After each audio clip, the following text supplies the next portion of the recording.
민수기 13장 우리 1절부터 3절까지 먼저 읽겠습니다. 여호와께서 모세에게 말씀하셨습니다. 가나안 땅을 정탐할 사람들을 보내거라. 내가 그 땅을 이스라엘 백성에게 줄 것이다. 각 지파에서 지도자 한 사람씩을 보내어라. 모세는 여호와의 명령에 따랐습니다. 모세는 바란 광야에서 가나안 땅으로 이스라엘의 지도자들을 보냈습니다. 아멘. 이제 민수기 13장은 가데스 바네아의 이제 반역 사건이 있는 그런 말씀인데, 민수기 13장에서 오늘 우리가 읽은 말씀 중에 하나님께서 가나안 땅에 들어가기 전에 정탐꾼을 먼저 보내라 이렇게 말씀합니다. 왜 보내는지는 말씀을 안 하셨어요. 그런데 한번 생각해 봤습니다. 하나님에게 정탐꾼이 왜 필요할까? 이스라엘 백성이 가나안 사람들과 싸우기는 싸울 거예요. 그러나 이스라엘 백성이 직접 싸우는 게 아니라 결국은 하나님이 이스라엘 백성들을 인도하셔서 전략을 짜고 싸우게 하시고 이기게 하실 거예요. 그러면 하나님은 가나안 지형을 모르실까요? 하나님은 이미 다 알고 계신데 왜 굳이 정탐을 하라고 하셨을까? 묵상해 봤어요. 근데 이게 바로 이스라엘 백성들을 시험하시는 것 같아요. 시험은 여기서 말하는 시험은 테스트겠죠. 사실 가나안 사람들을 면밀히 보고 연구할 만큼 우리 하나님에게는 이 가나안 사람들이 그렇게 강한 사람들이 아니에요. 그런데 정탐하라고 한 것은 뭐냐? 이 12명의 정탐꾼에게 가나안 땅을 보여주기를 원하셨던 것 같아요. 사실 모르면요 믿는 게 좀 쉽습니다. 뭐 모르면 쉬운데 알면 솔직히 믿기가 더 어려워요.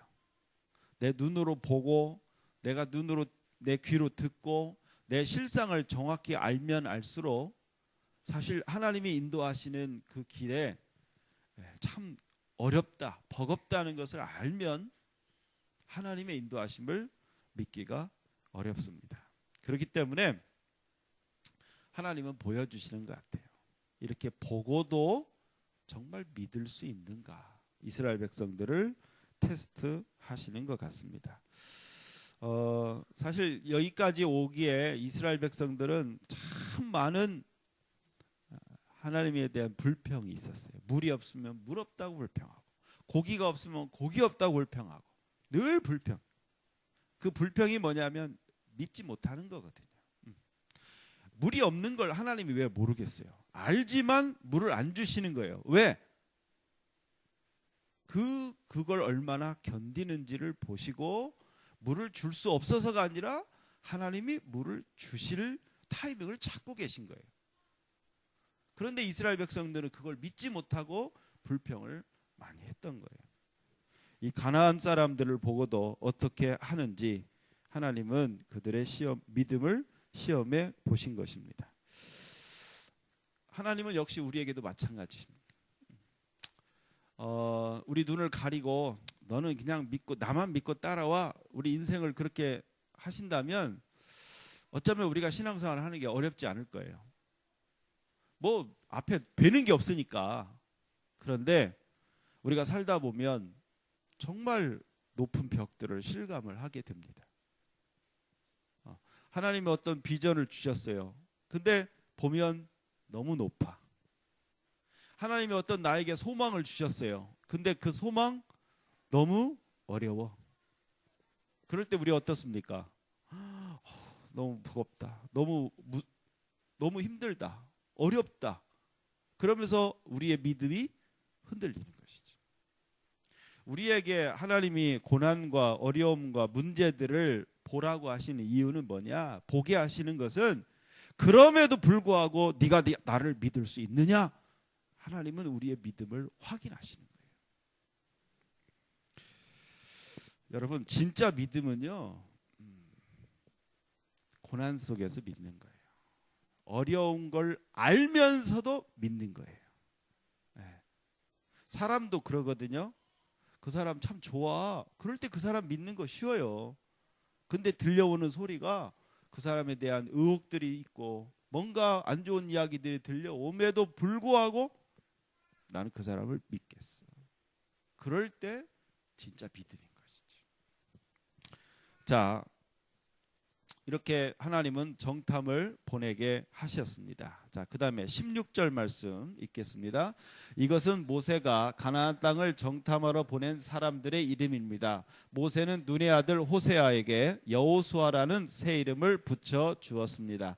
자, 15절까지는 각 지파에서 한 사람씩 12명의 이름을 쫙 나왔어요.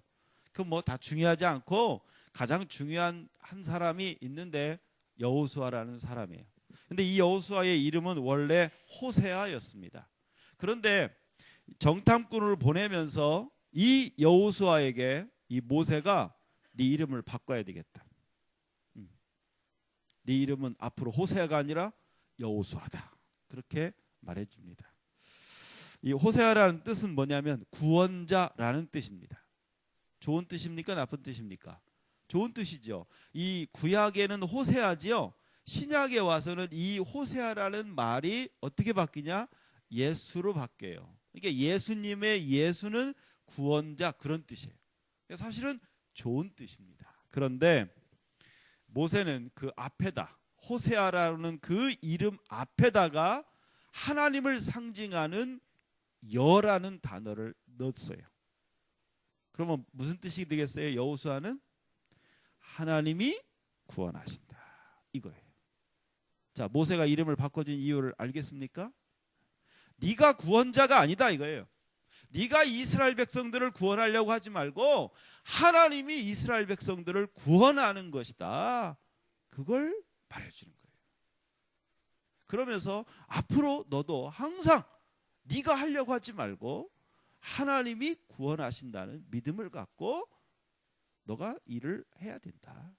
아마 어쩌면 이 모세는 여호수아가 이제 앞으로 장차 자기를 대신해서 이 이스라엘의 지도자가 될 것이라는 것을 알았는지도 모르겠어요. 어쨌든 여호수아는 모세의 시종 그렇게 돼 있어요.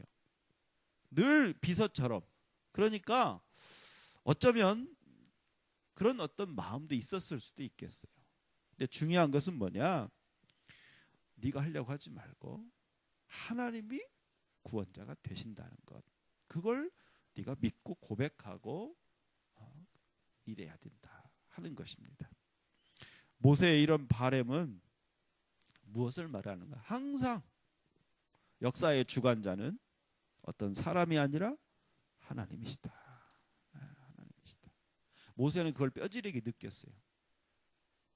모세도요 자기가 구원자가 되려고 했던 적이 있었습니까? 없었습니까?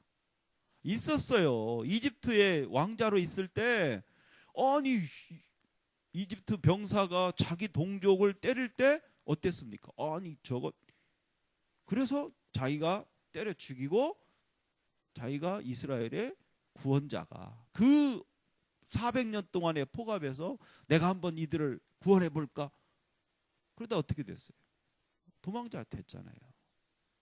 그리고 이제 완전히 힘 다 빠진 80살 노인이 되니까 하나님이 부르신 거예요. 출애굽 누가 시켰습니까? 모세입니까? 아니에요. 하나님이 하신 거예요. 모세는 그걸 알았기 때문에 내 힘으로 될 수 없는 거구나.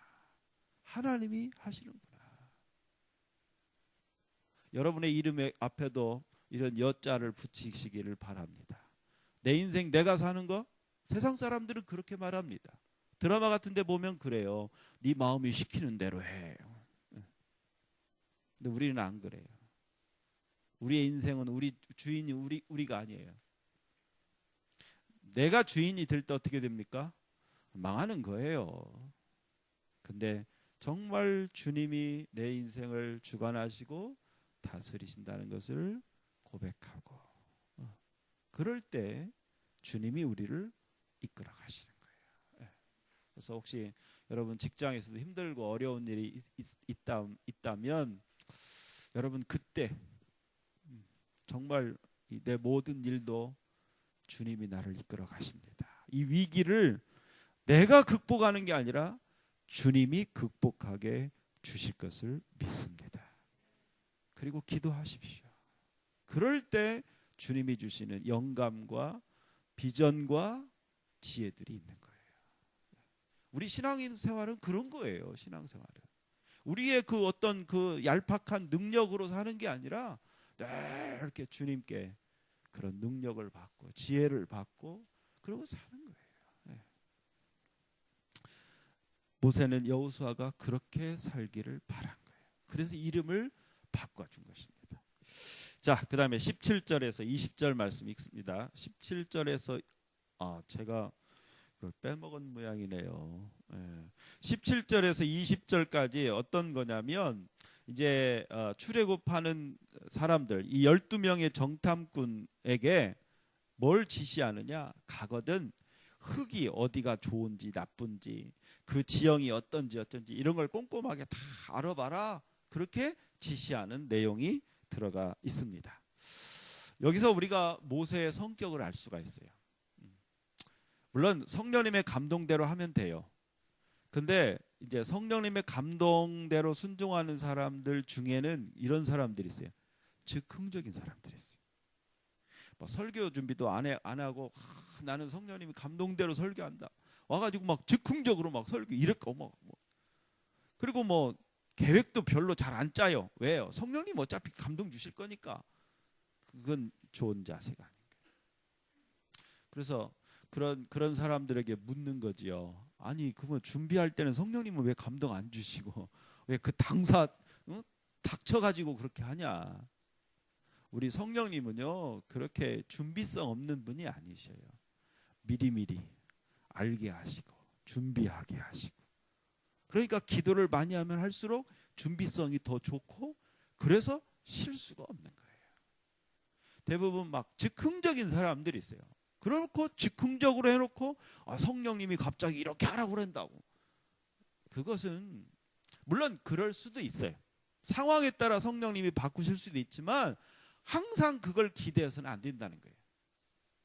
우리는 성령님이 어떻게 결정하시든지 늘 미리미리 기도하면서 준비를 잘 꼼꼼하게 하고, 그런 상황인데도 성령님이 바꾸라고 하시면 바꿀 수도 있는 그런 자세가 좋은 자세다. 그래서 모세가 그런 모습을 보여주고 있습니다. 자, 그 다음에 21절에서 25절까지 말씀 읽겠습니다.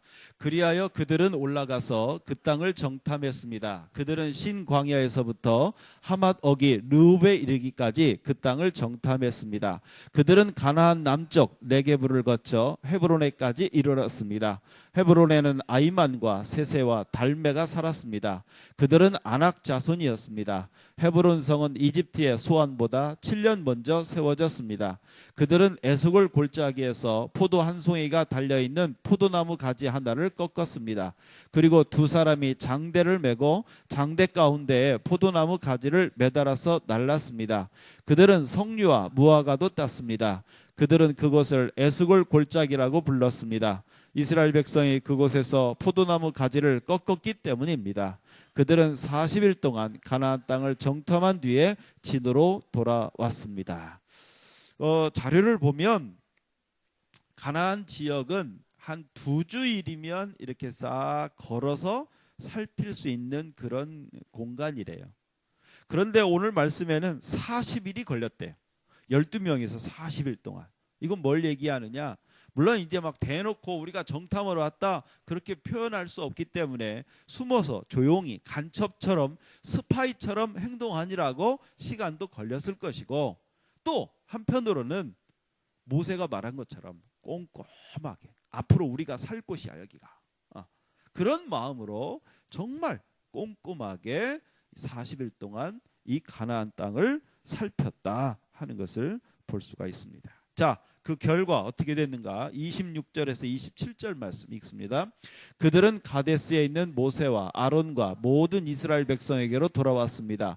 가데스는 바란 광야에 있습니다. 그들은 모세와 아론과 모든 이스라엘 백성에게 보고를 하고 그 땅에서 가져온 과일을 보여주었습니다. 그들이 모세에게 말했습니다. 당신이 가라고 한 땅에 갔었습니다.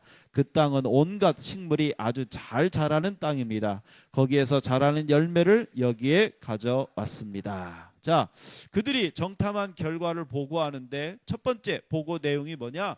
그 땅은 너무 좋다 이거예요. 사실 이제 제가 지도를 준비 안 했는데 이 준비를 좀 나중에 다음 주에 해드리면 고대 근동의 가장 비옥한 초승달 지역이라고 있어요. 맨 왼쪽에는 이집트의 강이 뭐죠? 나일강의 삼각주, 거기가 가장 비옥한 곳. 그 다음에 쭉 지나면서 가나안 땅을 지나요. 그리고 난 뒤에 끝에 메소포타미아 지역, 두 강 사이, 거기가 세상에서 가장 비옥한 땅입니다. 그래서 이렇게 초승달 모양처럼 된 이곳이 가장 고대 근동의 비옥한 지역. 인류 문명이 바로 여기서 생겨난 거예요. 그 가나안 땅이 그 사이에 껴 있는 거예요. 그러니까 이 가나안 땅이 정말 살기 좋은 곳이다. 정말 온갖 식물이 아주 잘 자라는 땅이다. 열매를 가져왔다. 아까 포도송이 하나를 가져왔는데 두 사람이 막대기에다 지어가지고 할 정도로. 여러분 포도주가 어디가 제일 유명한지 아세요? 지중해 연안이에요. 바로 이 지중해. 지금 이 지중해 오른쪽이 이 가나안 땅입니다. 그러니까 편서풍이 부니까 지중해 바람이 이 가나안 땅에 다 오는 거예요. 그래서 지중해에서 일어나는 이슬이 다 어디로 가느냐? 이 가나안 땅에 쫙 가는 거예요. 그러니까 가나안 땅은 정말 좋은 비옥한 땅일 수밖에 없다 하는 것입니다. 그러니까 하나님이 인도하셨지. 여러분 지난번에 이제 우리 슬비 자매가 큐티를 나누는데 이제 그런 이야기를 하나님은 좋은 곳으로 인도를 하신다. 그렇게 큐티를 했었어요. 근데 저도 그런 생각 안 해봤는데 그 내용을 보면서 깨달은 게 그랬어요. 좋은지 어쩐지는 우리가 모르잖아요. 가봐야 아는 거죠. 제가 딱 뭐라고 밑에 썼냐면 하나님은 좋은 곳으로 인도하시는 것이 아니라 하나님이 인도하시는 것이 좋은 곳이다.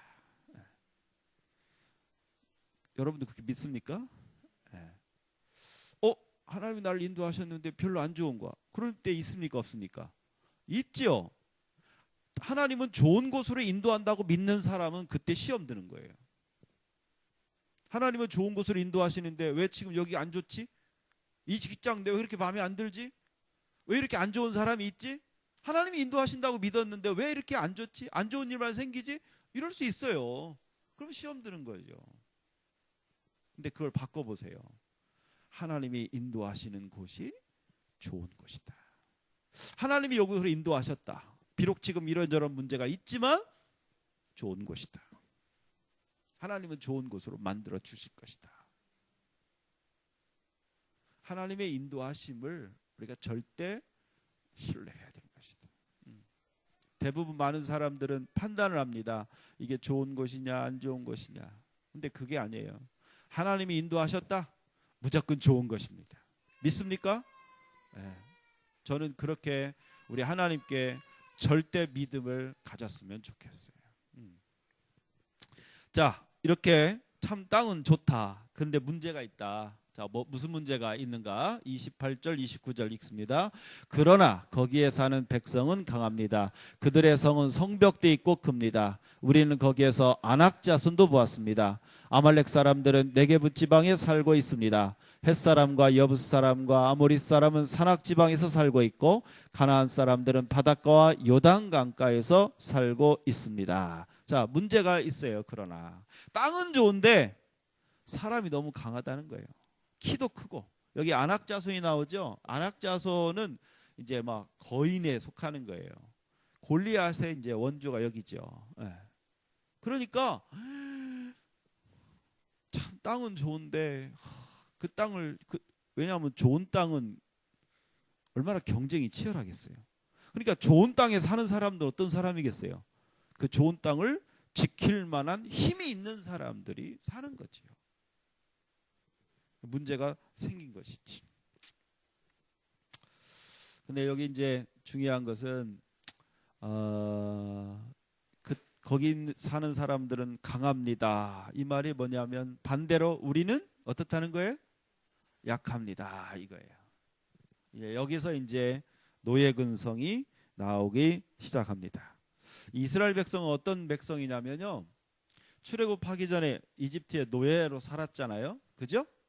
노예로 몇 년 살았습니까? 400년을 살았습니다. 400년. 우리 한국은 일제 식민지 몇 년 했죠? 36년 정도 했습니다. 아직도 못 벗어나요. 이 36년 그것밖에 안 되는데도 우리는 아직도 이 일제의 잔재가 너무 많아요. 근데 이 400년 어땠을까요? 이 사람들은 채찍으로 살았습니다. 채찍 맞고 살았어요. 근데도 반란 일으키지 못했어요. 그게 노예 근성이에요. 노예 근성. 실패만 자꾸 하던 사람은요, 진짜 마음이 쫄아들어서 이건 잘 될 일도 망해요. 우리가 운동 경기도 그렇거든요. 실수 몇 번 하면요, 완전히 얼어버려요. 그러니까 지금 키 큰 거 하나 보고 벌써 마음이 쫄아드는 거예요. 그들은 강합니다. 왜? 싸워도 안 보고 이미 그 사람들은 강하다. 이미 그러고 끝난 거예요. 패배의식에 사로잡혀 있다는 것입니다. 이것이 바로 노예 근성이에요. 우리 자, 전능하신 하나님을 이스라엘 백성들이 만났잖아요. 그럼 결국 싸움은 누가 합니까? 하나님이 하시잖아요.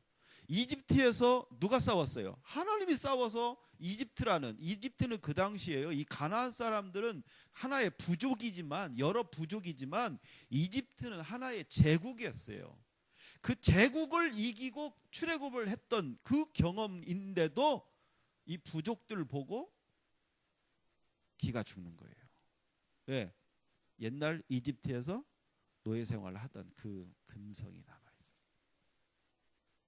우리 성도들도 마찬가지예요. 자, 하나님을 안 믿던 사람, 힘들고 어려운 삶 가운데 살다가 하나님을 만났어요. 와, 하나님이 우주 만물을 창조하시고 주관하시는, 야, 전능하신 하나님이라고 믿었어요. 그럼 우리 삶의 주관자가 하나님이시라면 우리 삶의 힘들고 어려운 문제를 하나님께 맡겨야 되잖아요. 근데 어떻습니까? 노예 근성이 또 나오는 거예요. 믿음이 좋을 때는 하나님께서 내 인생을 책임져 주신다. 아멘! 할렐루야! 그러다가 문제가 생기면 이거 어떡하나? 이거 어떡하나? 옛날 하나님 없을 때 살 때처럼 걱정하고 염려하고 근심하고 쪼그라드는 거예요. 지금 이스라엘 백성이 그걸 보여주는 거예요. 지금 여러분 마음속에 어떤 걱정이나 염려나 근심이 있습니까? 여러분의 어떤 미래가 너무나 내가 올라가야 할 산이 너무 높아서 지금 겁나고 자신 없고 혹시 그러지 않습니까? 그게 높은 게 문제가 아니에요. 내 믿음이 줄어드는 게 이것이 문제인 거지. 이것이. 자, 사람들이 이렇게 뭔가 좌절하는 이 좌절 모드로 들어가자 이제 또 누가 나타납니다. 30절 말씀 읽겠습니다. 그러자 갈렙이 모세 앞에 있는 백성을 잠잠하게 한 뒤에 말했습니다. 우리는 올라가서 저 땅을 차지해야 합니다. 우리는 할 수 있습니다. 자, 갈렙은요 뭐라고 말합니까? 그 사람들은 강하지 않다 이런 얘기 하는 게 아니에요. 키가 작다 이런 사실은 사실대로 인정을 해요. 그러나 우리는 할 수 있다는 거예요. 10명이 다 부정적으로 말합니다. 하나님이 인도하셔? 아유, 우리는 못 가.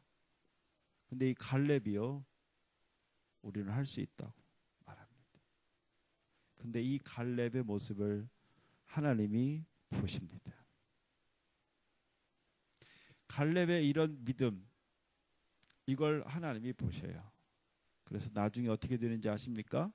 실제로 가나안 땅을 누가 들어가느냐? 할 수 있다고 믿었던 이 갈렙은 들어갑니다.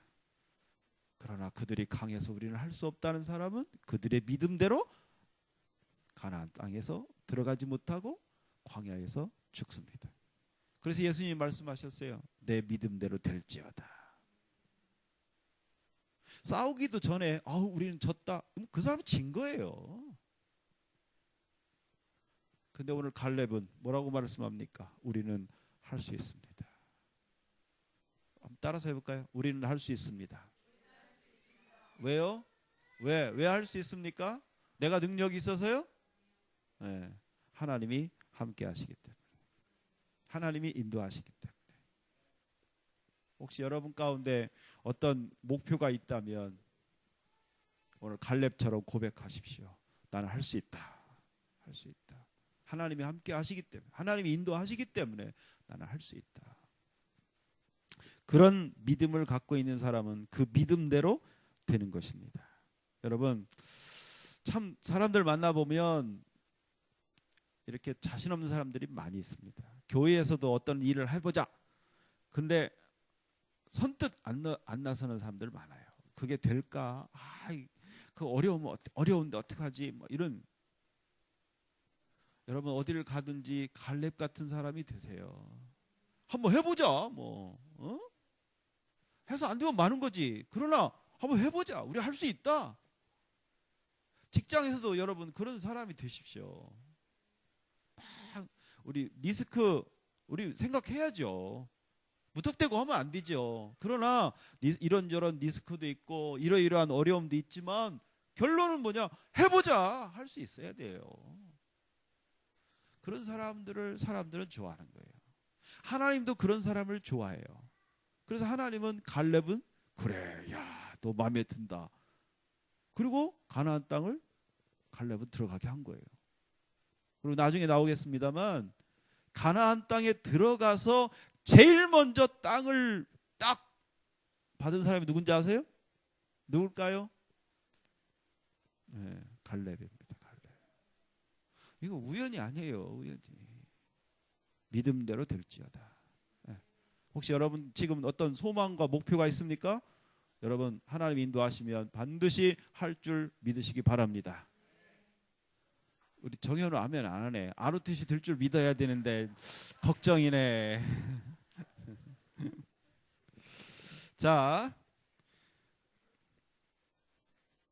갈렙이 이렇게 말했지만 사람들은 안 변해요. 31절 33절 말씀 읽겠습니다. 그러나 갈렙과 함께 갔던 사람들이 말했습니다. 우리는 그 백성들을 공격할 수 없습니다. 그들은 우리보다 강합니다. 그 사람들은 자기들이 정탐한 땅에 대해 이스라엘 백성에게 나쁜 소식을 전해 주었습니다. 그들이 말했습니다. 그 땅은 우리를 삼키고 말 것입니다. 우리가 봤던 사람들 모두 키가 매우 컸습니다. 우리는 그곳에서 네피림 백성도 보았습니다. 아낙 자손은 네피림 백성의 자손일 것입니다. 그들은 거인이었습니다. 우리는 스스로 보기에도 메뚜기 같았고 그들에게도 메뚜기 같아 보였을 것입니다. 여러분 생각은요 안경과도 같습니다. 그래서요 빨간 안경을 쓰면 모든 게 다 무슨 색깔이에요? 빨간색이에요. 생각도 그래요. 부정적인 생각이 한번 확 사로잡히면요 모든 게 다 부정적으로 보여요. 지금 이 10명의 정탐꾼이 그러고 있는 거예요. 그 부정적인 눈으로 보니까 그 사람들은 너무 강하고 자기들은 뭐와 같다? 메뚜기 같다. 그렇게 말합니다. 메뚜기. 그리고 과장도 심합니다. 어떻게 자기를 메뚜기라고? 메뚜기가 얼마나 작아요.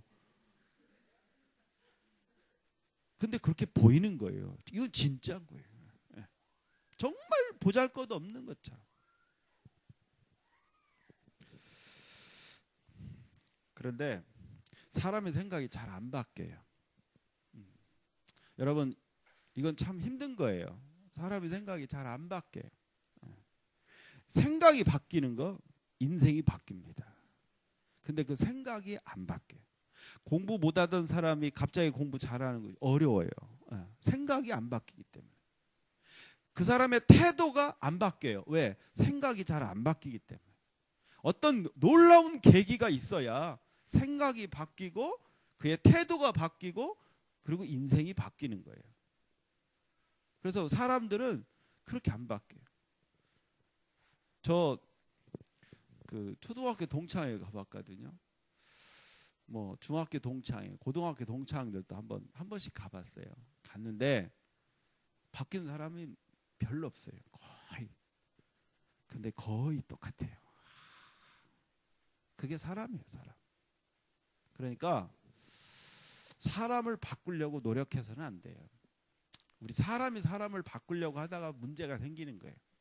아, 이 사람은 나랑 안 맞는다 싶으면 그렇게 노력하지 마세요. 네. 제가 이런 얘기 좀 부정적으로 하는 것 같은데 사실 이 사람들 앞에 갈렙이 그렇게 얘기했죠. 근데도 안 바뀌어요. 오죽하면 하나님도 이 사람들을 포기했습니다. 그래, 니들은 안 되겠다.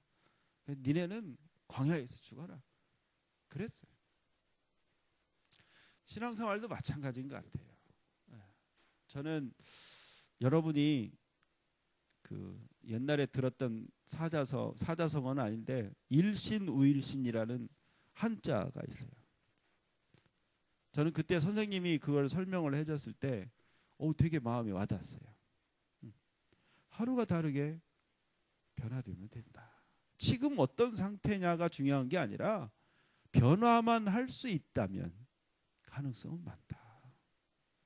지금 여러분이 돈이 없고 여러분이 능력이 없고 지금 여러분이 힘들고 어려운 가운데 있을 수 있어요. 근데 중요한 것은 지금 상태가 중요한 게 아니에요. 여러분의 생각이 변하지 않는다면 지금 그 상태는 영원할 겁니다. 그러나 여러분의 생각이 바뀐다면 여러분의 상황은 반드시 바뀔 것이라는 사실을 믿으시기 바랍니다.